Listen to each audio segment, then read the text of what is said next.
আব্বা খেতে বলতাম এই গরুর ফায়ের মাংসটা কিন্তু আব্বা আমি খাইয়ে আলামু, কারণ হচ্ছে গরু এই ফা দিয়ে আমার একটা নেইমারও লাথি মারিছিল আব্বা।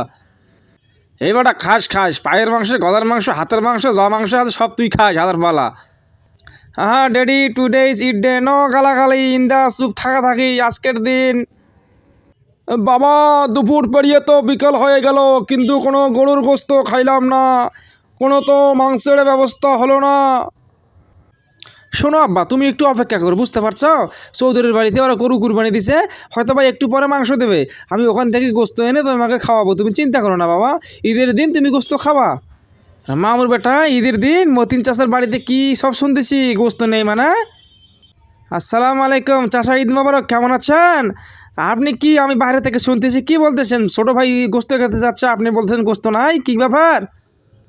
দেখো বাবা, আমরা তো গরিব মানুষ, আমরা তো কুরবানি দিতে পারি না, ওই এলাকার ময়মুরব্বীরা মান্যগণ্য ব্যক্তিরা কুরবানি দিয়ে আমাদেরকে ওখান থেকে একটু মাংস দেয়, জাকাতের মাংস মানে দানের মাংস, ওটা দিয়ে আমাদের জীবন চলে, একটু ঈদের দিন গোস্ত খেতে পারি।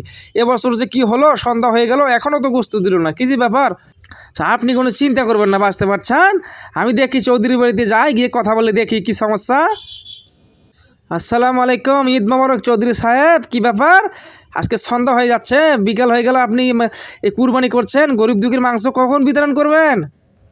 আরে খিদা বলো তুমি রহিম ভাইয়া, মাংস দেবো মানে আমরা আবার কাকে খিদার মাংস দেবো?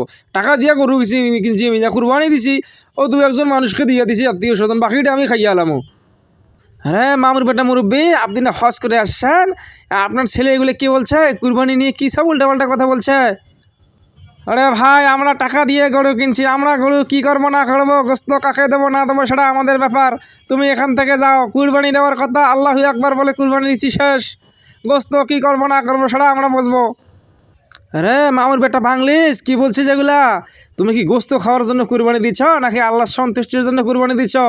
মামুর বেটা, আল্লাহ পাক তোমাকে যেভাবে গোস্ত বন্টন করতে বলছে, তুমি সেভাবে বন্টন না করলে খালি গোস্ত খেলে হবে?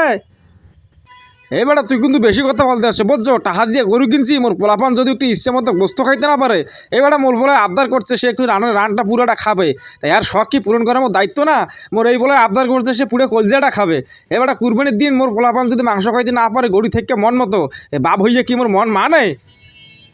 তা মামুর বেটা, তুমি যদি গোস্ত খাবা তাহলে বাজার থেকে একটা গরু কিনে এনে জবাই করে তুমি তো গোস্ত খাইতে পারতাম মামুর বেটা। যে ছেলেকে গোস্ত খাওয়ার জন্য, যে ফ্যামিলির লোকের জন্য তুমি গোস্ত খাওয়ার জন্য তুমি কুরবানি ঠিকঠাক মতো দিচ্ছ না, তুমি কুরবানি দিলে বা আল্লাহর আইন মানতেছে না, অথচ সেই ইব্রাহিম আলাইহিস সালাম সে তার কুরবানি আল্লাহর সন্তুষ্টির জন্য, আল্লাহকে খুশি করার জন্য সে তার নিজের ছেলেকে কুরবানি দিয়েছিল মামুর বেটা।